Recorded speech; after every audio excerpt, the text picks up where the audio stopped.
Chers amis, chers abonnés, chers ceux qui nous suivent et qui ne sont pas encore abonnés, n'oubliez pas de le faire pour ne pas rater les beaux concepts et les contenus utiles de la télévision des écoles et des universités du Sénégal. Rebonjour, re-bienvenue dans votre Minute Entrepreneuriale pour d'autres questions, d'autres réponses, d'autres élucidations qui vont vous servir dans vos entreprises actuelles ou futures.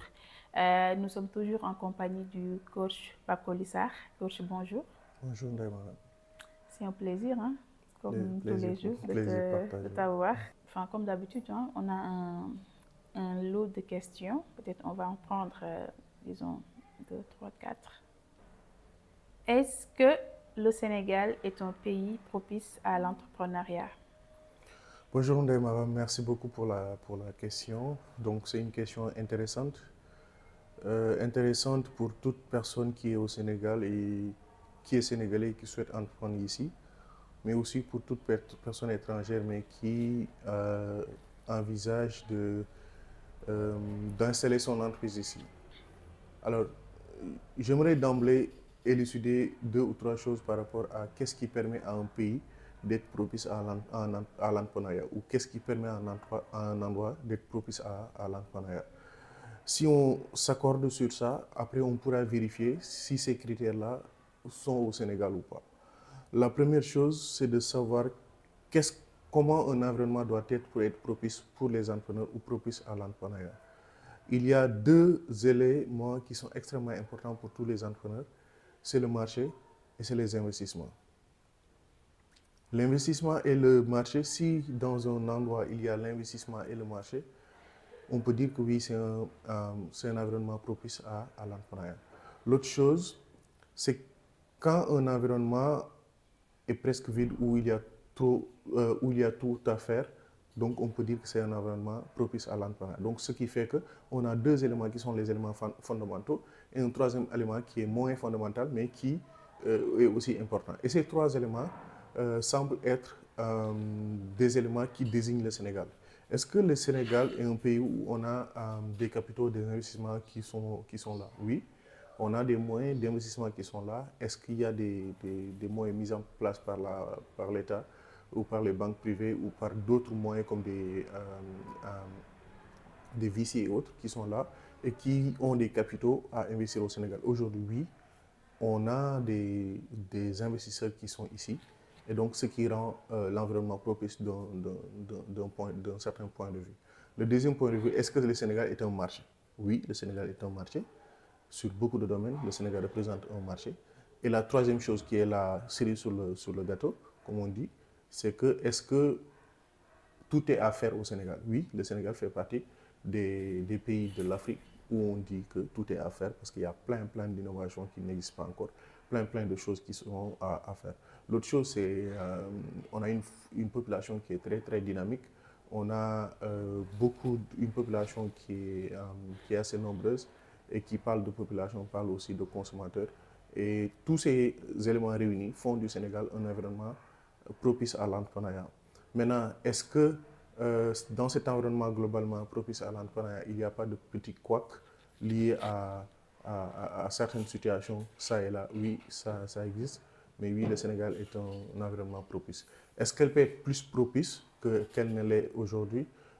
Oui, le Sénégal peut être plus propice en améliorant toujours son environnement des affaires, en améliorant toujours le cadre d'exercice des entrepreneurs, en améliorant plus ce qu'on appelle les facteurs qui favorisent l'investissement ici, que ce soit l'investissement interne, les facteurs qui favorisent aujourd'hui les investisseurs d'ici, c'est-à-dire les entrepreneurs d'ici. Tous ces éléments-là pourraient rendre ce pays-là plus favorable à l'entrepreneuriat.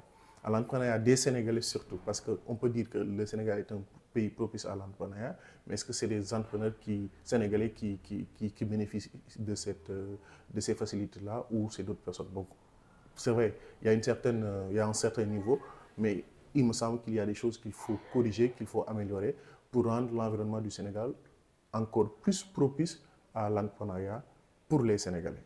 Voilà, ça c'est une très bonne, en tout cas c'est une très bonne remarque quand tu dis environnement propice pour les Sénégalais? Parce que tout à l'heure, la question était de savoir est-ce que le Sénégal est un pays propice à l'entrepreneuriat? Mais est-ce que le Sénégalais est apte à l'entrepreneuriat, vu tout ce qui est, c'est-à-dire le secteur informel? Il faut dire que les Sénégalais, c'est des grands entrepreneurs. Ils ont toujours été de grands entrepreneurs. Maintenant, on a quelques points à améliorer par rapport à, par rapport à comment on fait notre travail. C'est vrai qu'il y a beaucoup de gens qui sont encore dans l'informel pour cause ils ne savent pas l'ensemble des bénéfices en tout cas qu'il y a à se formaliser, à faire les choses comme il faut. Il y a notre façon de travailler qui souvent fait qu'on peut ne pas faire confiance à certains entrepreneurs sénégalais. Mais le plus important, c'est de se dire que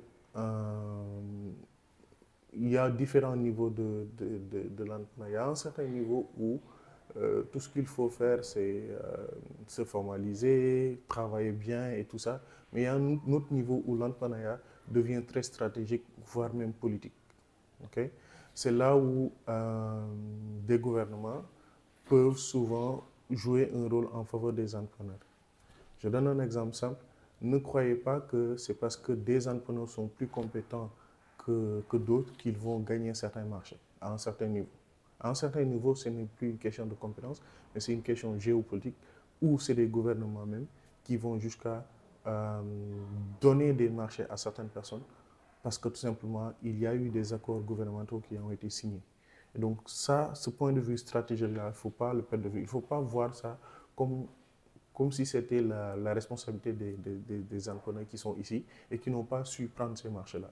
À un certain niveau, ça devient de la géopolitique. À un certain niveau, ça devient une affaire d'État où on peut voir beaucoup de chefs d'État européens et américains, quand ils voyagent avec des entrepreneurs de leur pays et ils font tout pour que les entrepreneurs de leur pays obtiennent des marchés dans les pays du tiers-monde. Ça n'a rien à voir avec la compétence de ces gens-là. Et ça ne veut pas dire que les entrepreneurs du tiers-monde n'ont pas ces compétences pour, en tout cas, faire ces marchés, mais souvent, c'est qu'en réalité, ces États-là ne peuvent donner ces marchés-là qu'à ces gens-là, parce que souvent, c'est des accords qui ont été signés, ou c'est des conditions à ce qu'on appelle l'envoi ou à des donations ou à des dettes contractées au niveau de ces pays-là. Donc, toutes ces questions-là sont à prendre en compte avant de dire que les entrepreneurs sénégalais ne savent pas faire.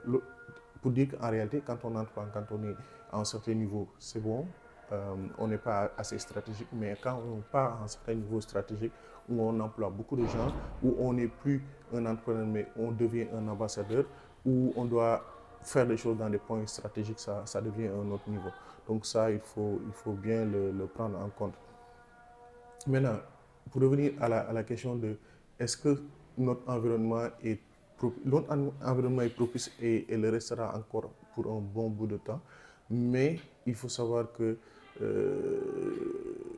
il faut beaucoup en fait, au-delà de savoir faire ce qu'on sait faire, il faut beaucoup de relations souvent avec des politiques, avec des décideurs, pour pouvoir continuer à avoir certains marchés, à aller à l'international.